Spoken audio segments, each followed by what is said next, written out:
Happy morning, dear students. In immunology, we have completed different types of immunity. That means the innate immunity and acquired immunity, and various lymphoidal organs in our previous class.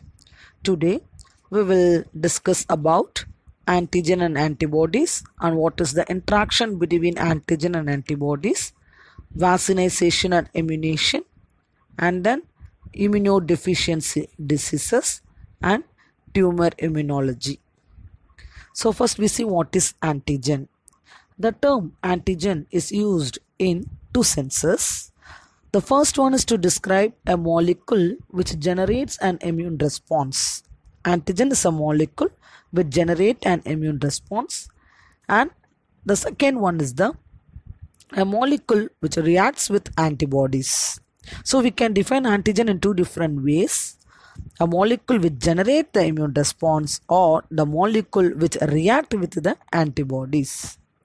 So in general, the antigens are large complex molecule substance that can induce a detectable immune response. So it is often used as an synonym for immunogen. So what is an immunogen? An immunogen is a substance capable of initiating an immune response. What are haptens? Haptens are substances that are non-immunogenic. Haptens is a chemical substance which is not immunogenic but can react with the products of a specific immune response. This haptens are the substance which is not immunogenic. It is a chemical substance. It can react with the product of specific immune response. Substances that enhance the immune response to an antigen.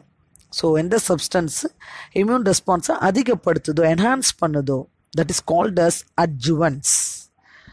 Epitope is an antigenic determinant and it is the active part of an antigen. The active part of an antigen is called as epitope. Then what is paratope? A paratope is the antigen binding site and it is a part of an antibody which recognizes and binds to an antigen. So these are some of the different terms. So 2 marks it will be asked. Epitope na antigen, paratope na antibody, adjuvant abdina substance which increases the immune response. Hapten or chemical substance which is not immunogenic, ana it can react with the product of this specific immune response. And then antigen na enna, immunogen enna, idella paathukanum. Next we see what are the types of antigen. On the basis of origin, antigens can be classified into two types: exogenous antigens and endogenous antigens. Exona வெளியிலிருந்து. So the antigen which entered the host from outside. வெளியிலிருந்து ஒரு antigen உள்ள வந்தால் அது exogenous. Example, microorganisms, drugs, pollens, pollutants, etc. And endogenous antigens means endona ulla. The antigen which are formed within the individual. Individual குள்ளேயே இருந்தால் அது endogenous. Best example is the blood grouping antigens. So we have different blood groups, antigen A, B and A, B, O இந்த மாதிரிலாம் இருக்கு. Next we see what is antibody.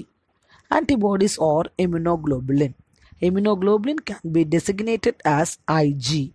It is an immunoglobulin protein molecule synthesized on exposure to antigen that can combine specifically with the antigen. So these antibodies are of different types or can be classified into 5 major categories: IgM, IgA, IgD and IgE. IgG is gamma, IgM is mu, IgA is alpha, IgD is delta and IgE is epsilon. So whenever a pathogen enters our body, the B lymphocytes, that means the B cells, produce an army of proteins called antibodies to fight against them.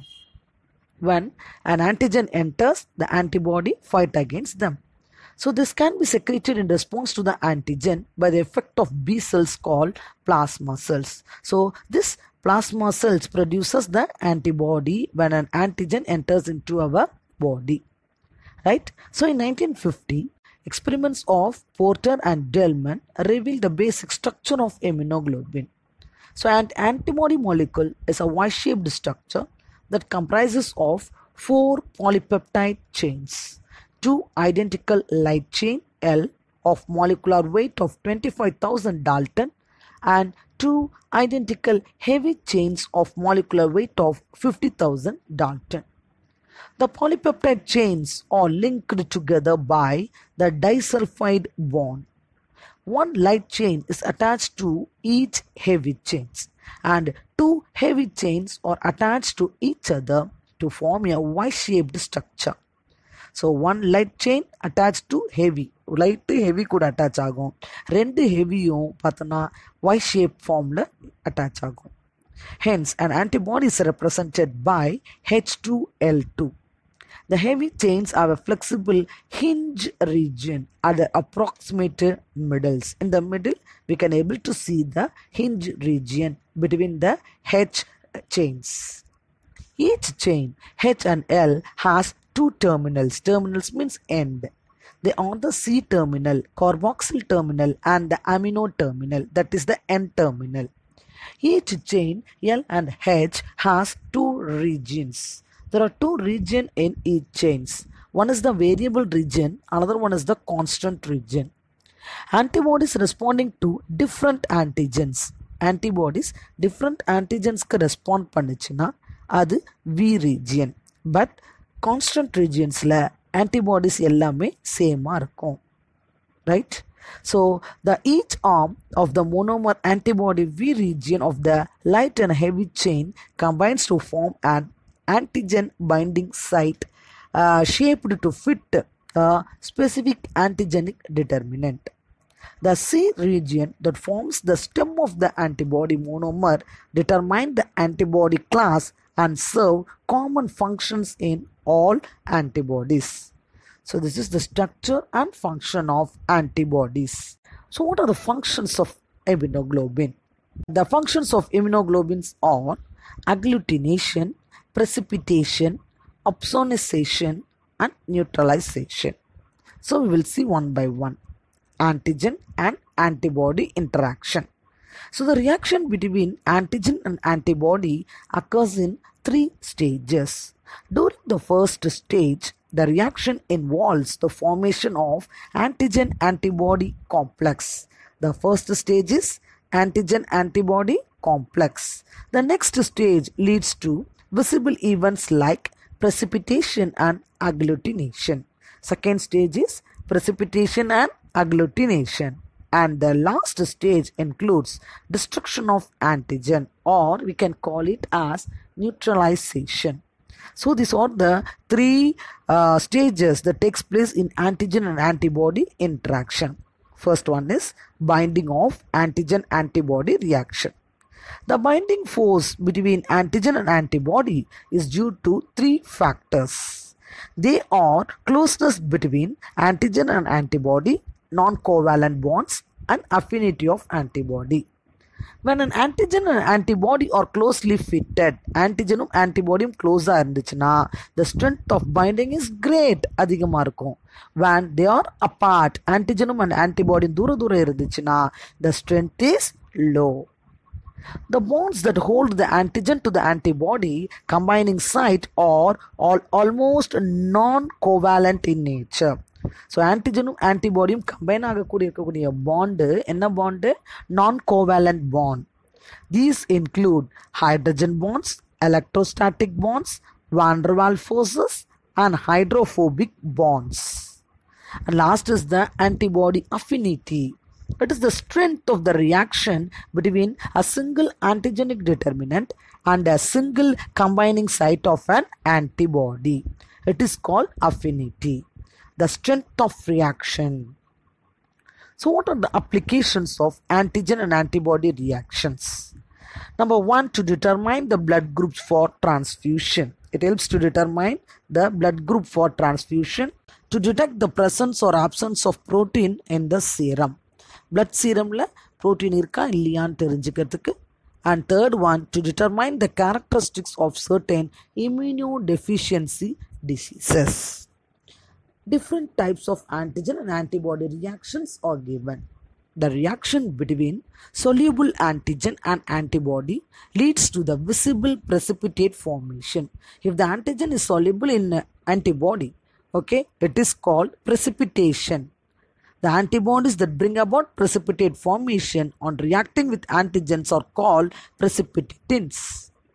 Next, whenever a particulate antigen, first is the soluble, second one is the particulate antigen, interacts with antibody, it would result in clumping or agglutination of the particulate antigen, which is called agglutination reaction. The antibody involved in bringing about agglutination is called agglutinin. And third one is the opsonization or enhanced attachment is the process by which a pathogen is marked off ingestion and destruction by a phagocyte. Opsonization அழிக்கிறது. So ஒரு pathogen அது inject பண்ணி அழிக்கும். Opsonization involves the binding of opsonin. Opsonin is an antibody to a receptor on the pathogen cell membrane. So opsonization அப்படின்னா ஒரு ஆன்டிபாடியும் ஆன்டிஜனுடைய செல் மெம்பரைன்ல போய் என்னாகும் find ஆகுது. After opsonin binds to the membrane, phagocytes are attracted to the pathogen. Bind ஆன பிறகு phagocytesனா உங்களுக்கு தெரியும் WBC. They are attracted to the pathogens. So opsonization is a process in which pathogens are coated with a substance called as opsonin, marking the pathogen out for destruction by the immune system. This results in a much more efficient phagocytosis. So, if an antigen binds with an antibody by a coating called opsonin, okay, so it forms a covering.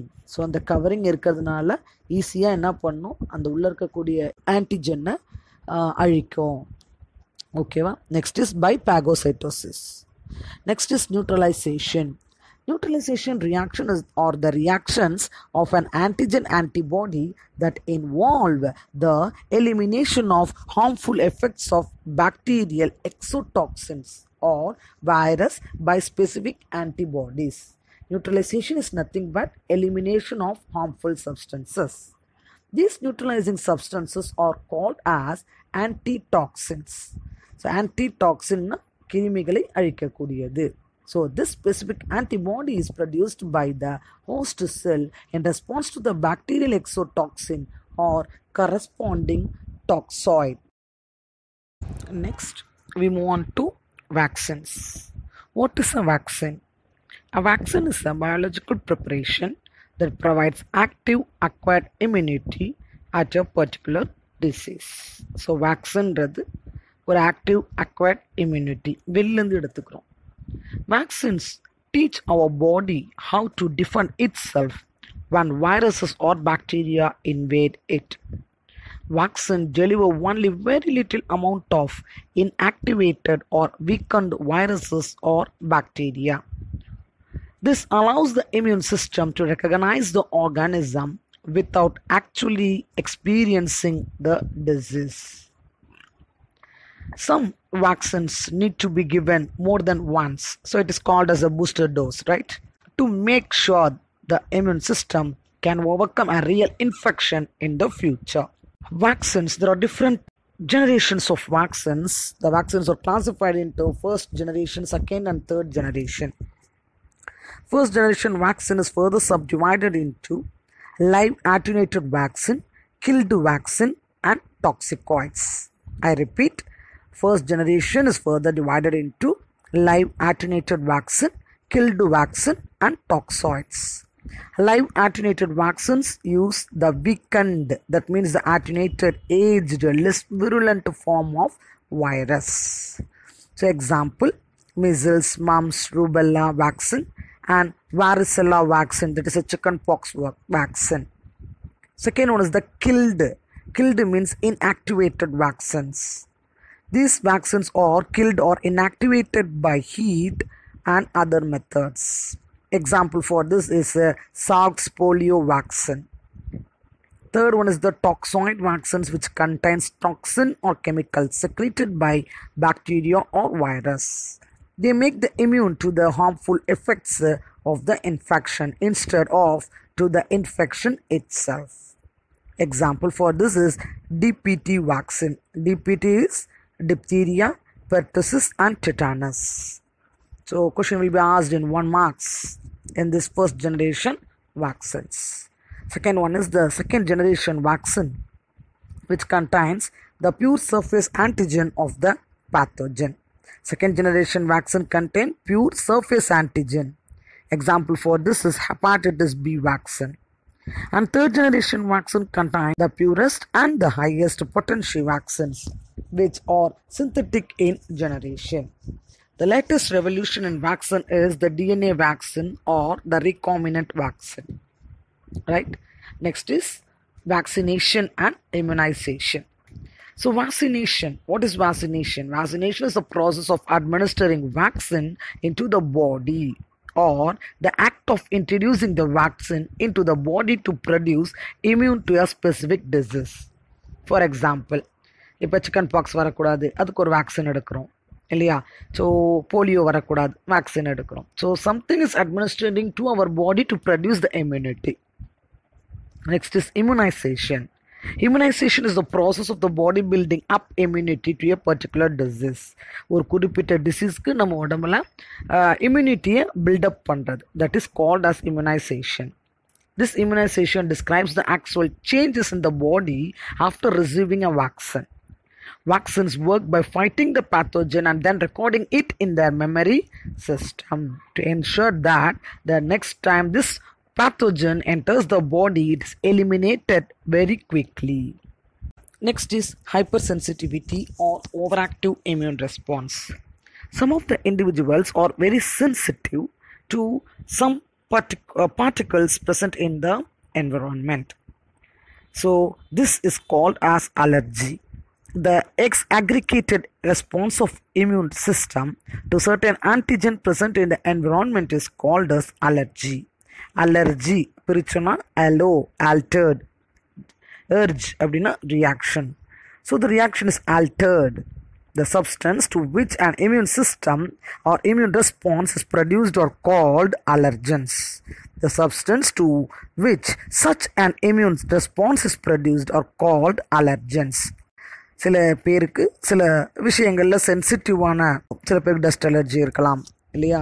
So அந்த மாதிரி நிறையா இருக்குது. Allergen is an antigen that causes an allergic reaction. So allergen only causes allergic reactions. These allergic reactions begin within a few seconds or after the contact with the antigen or allergen and last about half an hour. The common examples for allergens are mites in the dust, pollens and some protein in insect venom. சில சமயம் கம்பளி பூச்சி கடிச்சிச்சுன்னா உடம்புலாம் தட்டே ஆகுது, அது கூட ஒரு allergen தான். So hay fever and asthma are common examples of allergy. So 1 marks will be asked. Hay fever and asthma, wheezing. So it is an example for allergy. So what are the symptoms of allergic reactions? These allergic reactions include sneezing, watery eyes, running nose and difficulty in breathing. Allergy is a form of overactive immune response mediated by IgE. IgE na immunoglobulin, E means epsilon, IgE and mast cells. So it also be due to the release of chemicals like histamine and serotonin from the mast cells. So what is the cause for allergy? Question will be asked in 2 marks. So what are the symptoms and what are the causes for allergy? So allergy is a form of overactive immune response mediated by IgE and mast cells. These mast cells can produce histamine and serotonin. Next is anaphylaxis. It's an important 2 mark question. What is anaphylaxis? Anaphylaxis is the classical immediate hypersensitivity reaction. உடனே உருவாகக்கூடிய ஒரு allergic reaction. It is a sudden, systemic, severe and immediate hypersensitivity reaction occurring as a result of rapid generalized mast cell degranulation. Because of the mast cell degranulation, sudden, systemic, severe and immediate hypersensitivity reaction occurs. So this is called as anaphylaxis. The next topic is the immunodeficiency diseases. So what is meant by immunodeficiency? Immunodeficiency results from failure of one or more components of immune system. Immune சிஸ்டமில் ஒன்று இல்லைனா அதுக்கு மேற்பட்ட components குறைபாடு இருந்தால், fail ஆனால், தன் வேலையை செய்யலைன்னா, it leads to immunodeficiency disease. The primary immune deficiencies are caused by genetic developmental defects. The secondary immune deficiencies arise due to the various reasons like radiations, use of cytolytic and immunosuppressive drugs. What are immunosuppressive drugs? The drugs which suppresses the immune system and due to infection. AIDS, it is an acronym for, AIDS stands for acquired immunodeficiency syndrome. It is a deficiency of immune system acquired during the lifetime of an individual, indicating that it is not a congenital disease. AIDS is not a congenital disease. Congenital another, it's not a travel from parent to the offerings. So AIDS is caused by HIV virus, that means human immunodeficiency virus. It selectively infects the helper T cells. The infected helper T cells will stimulate antibody production by B cells, resulting in the loss of natural defense against viral infection. On the basis of the genetic characteristics and differences in the viral antigens, HIV can be classified into two types, HIV-1 and HIV-2. Right? Immunodeficiency, the best example is HIV or AIDS.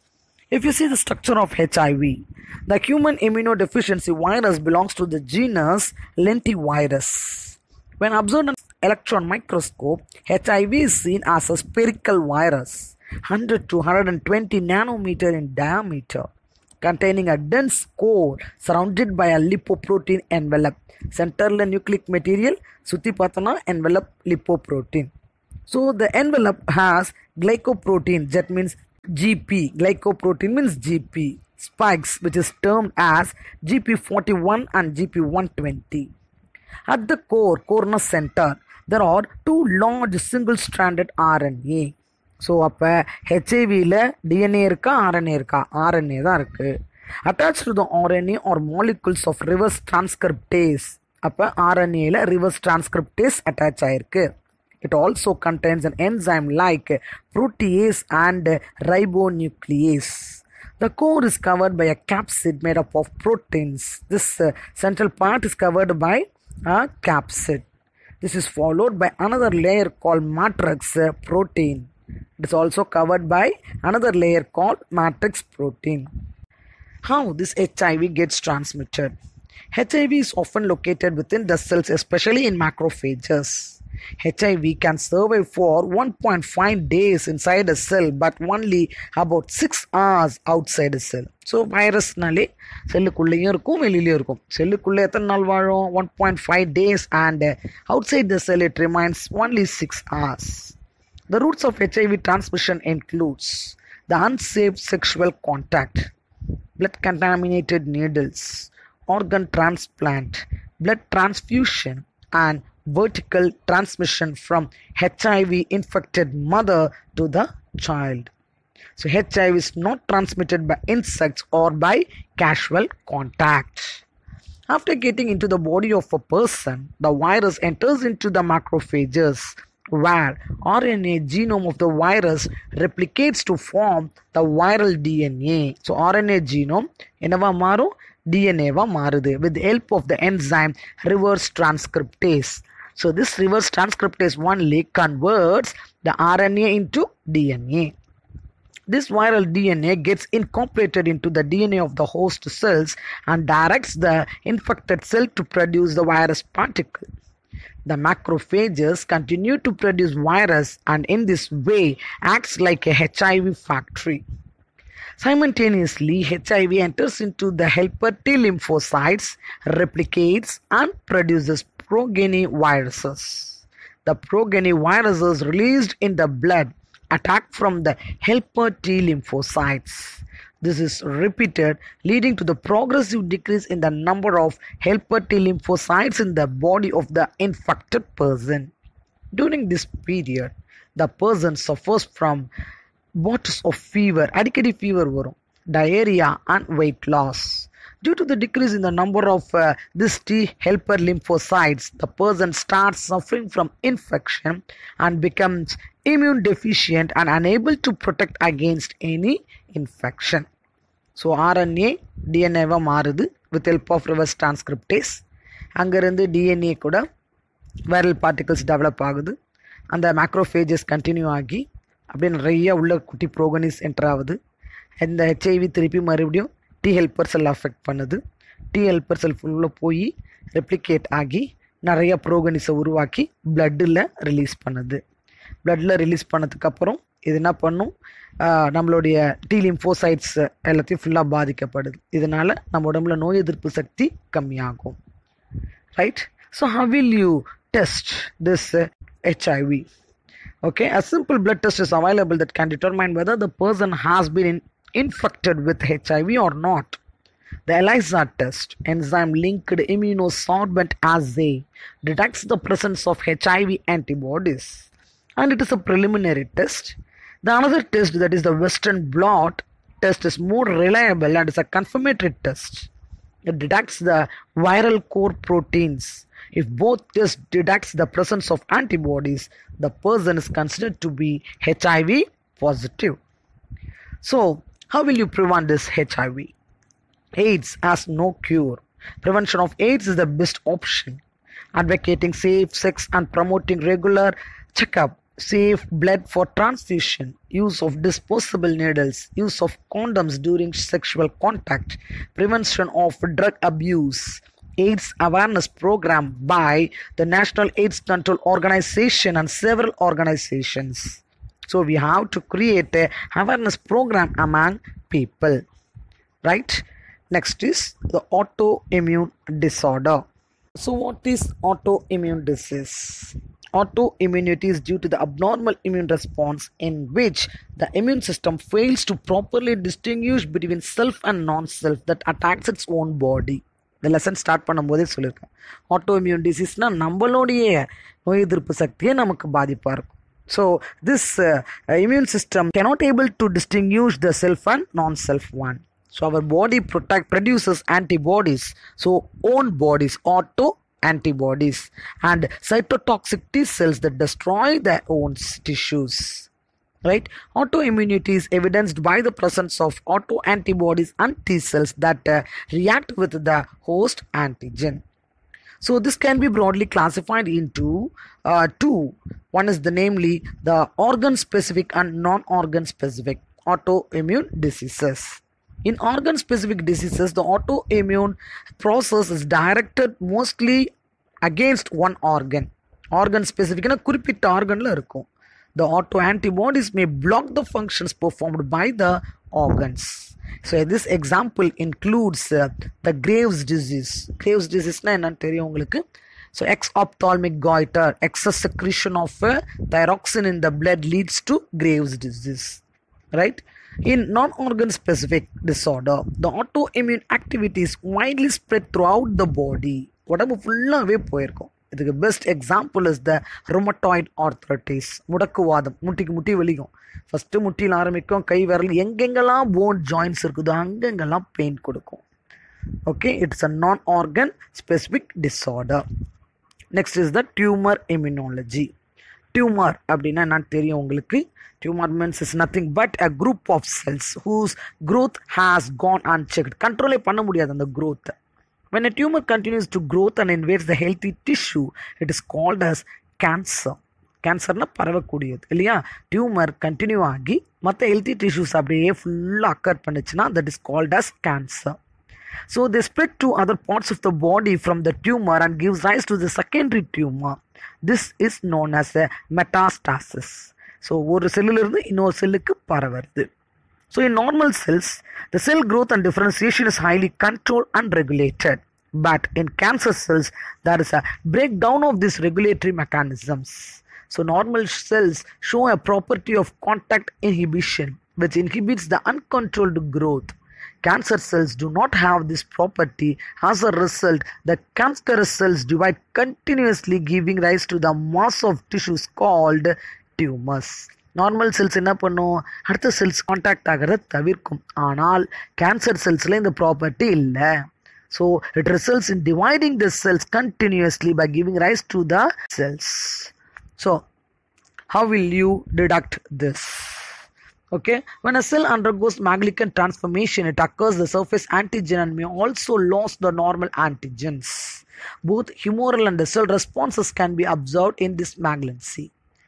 Cancer cells can avoid immune detection as they do not foreign bodies but are abnormally functioning body cells.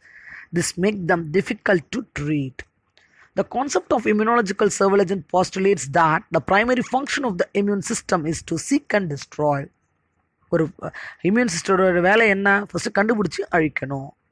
Okay, the efficiency of the surveillance mechanism reduces either as a result of aging or due to congenital or due to acquired immunodeficiency, leads to the increased incidence of cancer. Right? So, what is the treatment for this cancer? Immunotherapy is also known as the biological therapy, uses the substance made by the body or in the laboratory. That means we called it as monoclonal antibodies to prove or to resist the immune system function. Different approaches have been attempted in the immunotherapy of cancer. The immunotherapy appears to be important in getting rid of the residual Maglican cells after the gross tumor has been removed. The best results in the treatment of cancer is to follow an integrated approach to therapy, combining surgery, radiotherapy, chemotherapy, and immunotherapy. So what is the difference between a normal cell and a cancer cell? So it's a very important question. So normal cells, they are small and cancer cells are large. Normal cells are uniformly shaped nuclei, whereas cancer cells are variable shaped nuclei.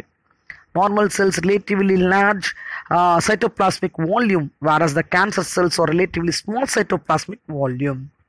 Normal cells conformity in cell size and shape. The cells are arranged in discrete tissues, whereas in cancer cells, variation in cell size and shape.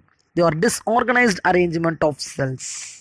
Normal cells may possess the differentiated cell structure, normal presentation of cell structure markers, and it also lowers the levels of dividing cells, cell tissues clearly demarcated.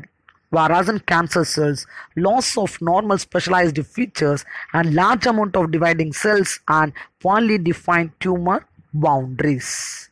So it's a very important question. Now what is the difference between cancer cell and normal cell? So that's all, we finish immunology. Important questions are there. Compulsory questions are asked from this. So please go through that, and so many 1 marks will be asked. If you have any doubt, feel free to ask me. Thank you.